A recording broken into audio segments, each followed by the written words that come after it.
मैं हुसैन রাদিয়াল্লাহু তাআলা আনহু আউমে মোহাম্মদ কে দফন করে যখন খিমার মধ্যে রয়ে আছে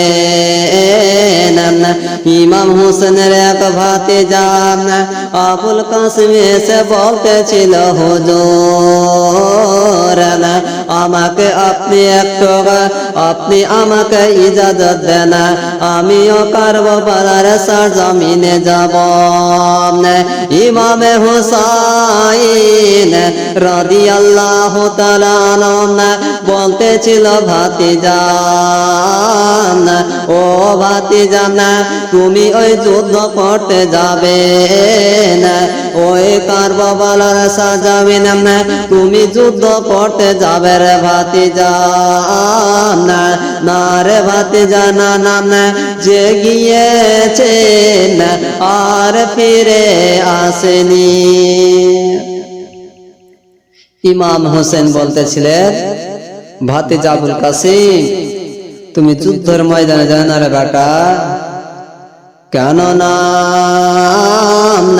যে যে গিয়েছেন কারবালার সরজমিনে শহীদ হয়ে গিয়েছেন, তুমিও যাও না।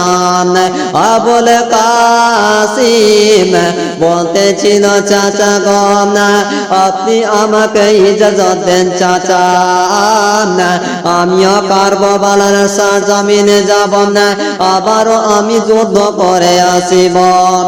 বাবারা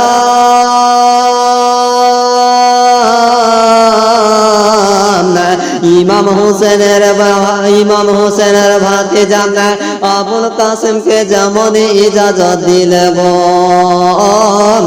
খিমার মধ্যে সবার কাছে মাপ নিয়ে ক্ষমা করে তরবারি নিয়ে যুদ্ধের ময়দানে গিয়ে উপস্থিত হয়েছেন। আবুল কাসিম বাবা গো কারবালার সরজমিনে যেমন গিয়ে পৌঁছালছে, তখন বন্ধু বনে আমার তখন বলতেছিল, ইবনে সাদ বলতেছিলাম না, ও আমার লোকেরা শোনাম না, দেখো দেখো ইমাম হোসেনের ভাতিজা আবুল কাসিম এসে পৌঁছে গিয়েছেন, আবুল কাসিম এসে হাজির হয়ে গিয়েছেন, যাও উনার সঙ্গে তোমরা মোকাবিলা করো। আবুল কাসিম বলতেছিল, ওই যেতের লোকেরা তোমরা আসো রে, আমি তোমাদেরকে কতল আমি করতে যাই এই কারবালার সরজমিনে নবী বংশের সন্তানদেরকে তোমরা কতল করেছ না। আমি ইমাম হোসেনের ভাতিজা, ইমাম হোসেনের বেটা আমি রয়ে আছেন। যেমন এই কথা বলতে নাই তখনই বাবা গো তখন ইবনে সাদ বলতেছিলেন, পাঁচজন ওই যুদ্ধ করার জন্য পহরমানকে নিয়ে আসিল, যার নাম ছিল আর যা। বাবারা ওই ইবনে সাদ তখন বলতেছিল, যাও আবুল কাসিমের সঙ্গে যুদ্ধ করতে যাও। আবুল কাসিম তখন বলতেছিলেন, যাও আবুল কাসিমের সঙ্গে যুদ্ধ করতে যাও।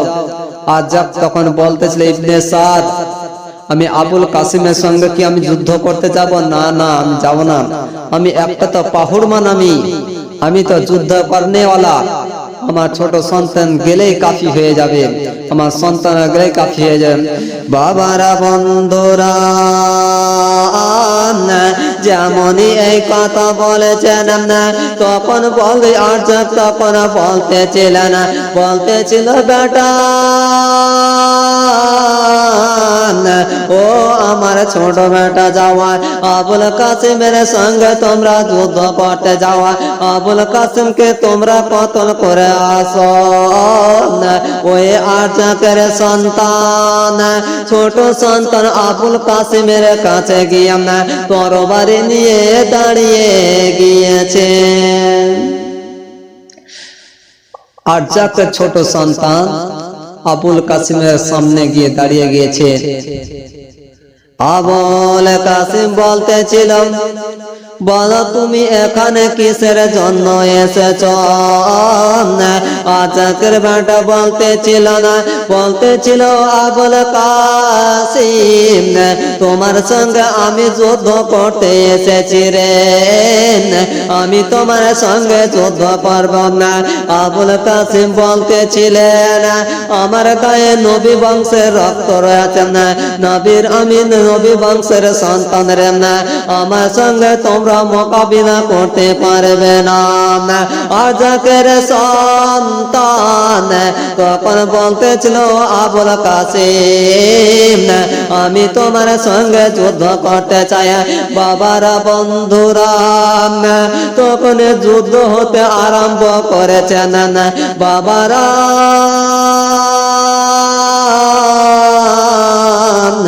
যেমন যুদ্ধ হতে আরম্ভ করেছেন তরবারিতে আঘাত করতে আরম্ভ করেছেন। যেমন আজাকে ছোট সন্তান আবুল কাসিমের উপরে তরবারি মারতে যাবে গো, আবুল কাসিম তরবারি দিয়ে তরবারিকে আড়িয়ে নিলেন আর ওই আজাকে ছোট সন্তানের গর্দানের উপরে চলিয়ে দিলেন। ওই আজাকে ছোট সন্তানকে জাহান্নামে পাঠিয়ে দিলেন বাবা। যার শরীরে নবী বংশের রক্ত রয়ে আছে সে কি পারে রে বাবা? না পারে না। বাবারা বন্ধুরা আবার ইবনে সাদ বলতেছিলেন ও আর যাও রে যাও যাওয়া, আমি তো তোমাকে বললাম যে তুমি আবুল কাসিমের সঙ্গে যুদ্ধ করতে যাও না, তুমি গেলে না, তোমার সন্তানকে পাঠালে না, তোমার সন্তানকে কতল করে দিয়েছেন বাবারা। আর তখন বলতেছিলেন ও আমার 3 নম্বর সন্তান যাও আবুল কাসিমের সঙ্গে তোমরা যুদ্ধ করো রে, তোমার ভাইকে দেখো না কতল করে দিয়েছেন, তোমার ভাইয়ের বদলা তোমরা নিয়ে আসো।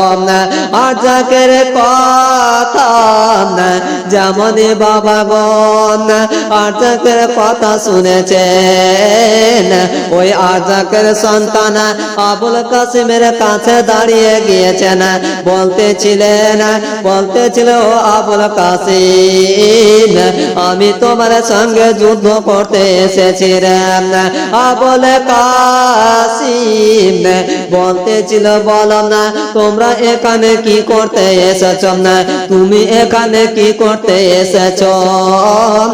তখন বলতেছিল আবুল কাসিম ওই আজাকের সন্তান তখন বলতেছিল আবুল কাসিম তুমি আমার ছোট ভাইকে না তুমি কতল করে দিয়েছ না, তোমাকে আর পৃথিবীতে বাঁচিয়ে রাখবো না, আমি তোমার সঙ্গে যুদ্ধ করতে চাই বাবারা।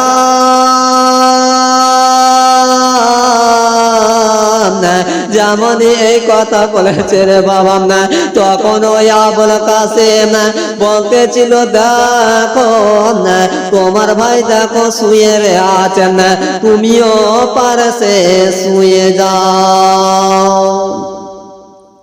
আবুল কাসিম বলতেছিলেন হে আজাকের বেটারা দেখো তোমার ছোট ভাই শুয়ে আছে, তুমিও শুয়ে যাও। আজাকের বেটা বলতেছিল আবুল কাসিম আমি তোমার সঙ্গে যুদ্ধ করতে চাই। বাবারা বন্ধুরা যুদ্ধ হতে আরম্ভ করেছেন, যুদ্ধ চলতেছেন, যুদ্ধ করতে করতে বাবা গণ আবার তরবারিতে আড়িয়ে নিলেন আর ওই আবুল কাসিম আজাকের সন্তানের উপরে তরবারি চালিয়ে দিলেন। এক এক করে বাবা 2খানাকে ওখানে রেখে দিলেন। আর বাঁচে কয়জন? 5 জনের মধ্যে 3 জন চলে গিয়ে 2 জন চলে গিয়েছে, আর বাবা 3 জন রয়ে আছে। ইবনে সাদ বলতেছিল, আর যাক তোমার এক করে 2খানা সন্তান চলে গিয়েছেন, তোমার এই সন্তান গুলোকে তুমি পাঠাইও না, তুমি যাও আর তুমি আবুল কাসিমের সঙ্গে যুদ্ধ করো। আবুল কাসিম বাবা ভয়ক করে 2খানাকে শহীদ করে দিলেন, 2খানাকে ছুটিয়ে দিলেন। আর যাক বলতেছিলেন, ও আমার বেটারা যাও রে বেটা যাও, আমার ওই 3 নম্বর বেটাটা জাগা, আমার 2 নম্বর বেটা জাগা আবুল কাসিমের সঙ্গে যুদ্ধ করে আসবেন। বাবারা যেমন বন্ধুগণে আমার আচাক যেমনই বলেছেন, আচাকের বেটারা আবার চলে গিয়েছেন, আবুল কাসিমের কাছে গিয়ে দাঁড়িয়ে গিয়েছেন। আর আবুল কাসিম বলতেছেন, বলো তুমি কিসের জন্য এসেছো রে? তখন আচাকের বেটা বলতেছিল, ও আবুল কাসিম আমি তোমার সঙ্গে যুদ্ধ করতে এসেছিলাম, আমার 2খানা ভাই তুমি কতল করেছ না, 2খানা ভাইয়ের আমি বদলা আমি নিতে চাই। বাবারা বন্ধুরা আবার যুদ্ধ চলতে আরম্ভ করেছেন, যুদ্ধ করতে করতে বন্ধু করে আবার ওই আজাকের সন্তানের উপরে আবুল কাসিম তরবারি চালিয়ে দিলেন। বাবা 3 জনকে শেষ করে দিয়েছে, আর বাঁচে কয়জন? 2 জন। ইবনে সাদ তখন বলতেছিল, যাও তোমার 3খানা সন্তানকে আবুল কাসিম কেটে দিয়েছে, তুমিও যাও ওর সঙ্গে যুদ্ধ। তোমাকে তো আমি বারবার করে বললাম। আর যাক বলতেছিল ইবনে সাদ, যদি আবুল কাসিমের সঙ্গে আমি যাই, দেখো আমার একটা সন্তান আছে, এই সন্তান গিয়ে আমার 3 বেটার এখানে বদলা নিয়ে নিবেন। তখনই বাবারা বন্ধুরা আর যাক তখন ওই একখানা বেটা ছিল না, ওই বেটাটাকে আবুল কাসিমের সঙ্গে যুদ্ধ করার জন্য পাঠিয়ে দিলেন। আবুল কাসিমের সামনে যেমনই দাঁড়াচ্ছে বন্ধুগণে আমার, এক এক করে তখন ওই আবুল কাসিমের ওটাকে শহীদ করে দিলেন, ওখানটার মুন্ডা ছুটিয়ে দিলেন। বাবারা বন্ধুরা এক এক করে আবার আরজাক আসলো রে বাবা। তখন ওই আরজাককে আবুল কাসিম কেটে ফেলে দিলাম না, তার গর্দানে তরবারি চালিয়ে দিয়েছেন। এক এক করে বন্ধু করে আমার ইবনে সাদ বলতেছিলেন, ও তোমরা কে আছো? আবুল কাসিমের সঙ্গে তোমরা যুদ্ধ করতে যাওয়া, আবুল কাসিমের সঙ্গে তোমরা মোকাবিলা করতে যাও। তখনই ওই টাইমে তখন এক এক করে কেউ বাবা আসতে চায় না, আর আবুল কাসিম তখন বলতেছিল, ইবনে সাদ আমার সঙ্গে কে মোকাবিলা করতে আসবে রে? তুমি লোককে ফিট করে দাও।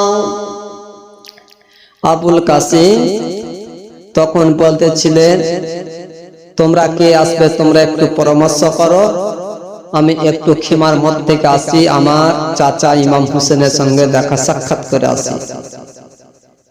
আবুল কাসিম বাবাগণ এক এক করে টুক টুক করে চলতে চলতে খিমার মধ্যে গিয়ে পৌঁছে গিয়েছেন।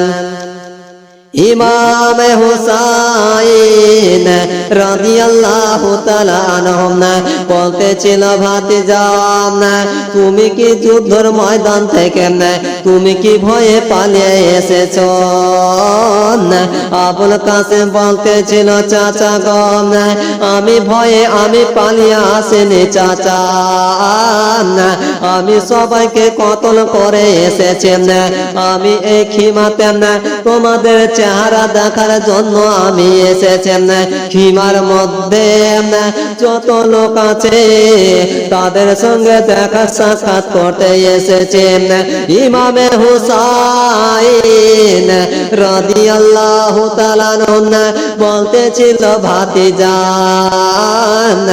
যার বেটা যান তুমি আবার যুদ্ধের ময়দানে চলে যাও। আবুল কাসিম বলতেছিল, চাচা গো আমাকে এক ফোঁটা পানি যদি দাও, আমি অত্যন্ত পিপাসিত হয়ে গিয়েছে, আপনি আমাকে একটু পানি দাও। ইমামে হুসাইন রাদিয়াল্লাহু তাআলা বলতেছিল, ভাতিজা মুহররমের 7 তারিখ থেকে আজকে 10 তারিখ হয়ে গিয়েছে, আজ 3 দিন থেকে পানি বন্ধ করে দিয়েছেন। বাবারা বন্ধুরা ওই ইমাম হোসেনকে ইমাম হোসেন ওই আবুল কাসিমকে পানি দিল না। ইমাম হোসেন তখন বলতেছিল, ভাতিজা যাও তুমি এখন পানি না, যাও তুমি যুদ্ধের ময়দানে। বাবারা বন্ধুরা তখন ওই আবুল কাসিম আবার যুদ্ধের ময়দানে গিয়ে পৌঁছে গিয়েছেন। আর এদিকে ইয়াজিদের লোকেরা ইবনে সাদ তখনই বলেছেন আবুল কাসিমকে, যখন আবুল কাসিম আসিবে তোমরা একই সাথে চারদিক থেকে তোমরা ঘেরাও করে নিবে। আবুল কাসিম যেমনই যুদ্ধের ময়দানে নেমেছে রে বাবা, চতুর্দিক থেকে তীর ছুটতে আরম্ভ করেছেন। আবুল কাসিম একাই হয়ে গিয়েছেন। বাবারা বন্ধুরা তখন একা করে তখন আবুল কাসিম বলতেছিলেন, ও ইয়াজিদের লোকেরা তোমরা একাই একাই আসো রে, আমি কাউকে জিন্দা রাখিব না। চতুর্দিক থেকে বাবা তীরের বর্ষণ চলতে আরম্ভ করেছে। আবুল কাসিম বলতেছিল, ইয়াজিদের লোকেরা তোমরা এইভাবে আমাকে ঘেরাও করিও না, একাই একাই তোমরা আছো। তখনই বাবারা বন্ধুরা তীর মারতেছিলেন, আবুল কাসিম আর সহ্য করতে পারছে না রে বাবা। তখনই ওই করতে করতে আবুল কাসিমের একখানা তীর বাবা গো ঘুরতে ঘুরতে এসে চোখের কোনাতে লেগে গিয়েছেন। তখন ঘোড়া থেকে আবুল কাসিম নিচে পড়ে গিয়েছেন, আর কিছু করতে পারছেন না। তখন বাবারা বন্ধুরা আবুল কাসিম বলতেছিল, চাচা ইমাম হোসাইন আমাকে এখান থেকে তুমি নিয়ে যাও, নাহলে উনারা না আমার উপরে ঘোড়া চালিয়ে দিবে, উনারা আমাকে শেষ করে দিবেন। এত বাবা গো এত তীর বর্ষণ চলতে আরম্ভ করেছেন। ইমামে হুসাইন ভাতিজা আবুল কাসিমকে নিয়ে হিমার মধ্যে যেমনই গিয়েছেন, তখন ওই আবুল কাসিম নিজের আম্মা জানকে দেখে তার রূহ ওখান থেকে পারওয়ার হয়ে গিয়েছে, উনি ওখানে ইন্তিকাল করেছেন। সকলে পড়ুন ইন্না লিল্লাহি ওয়া ইন্না ইলাইহি রাজিউন।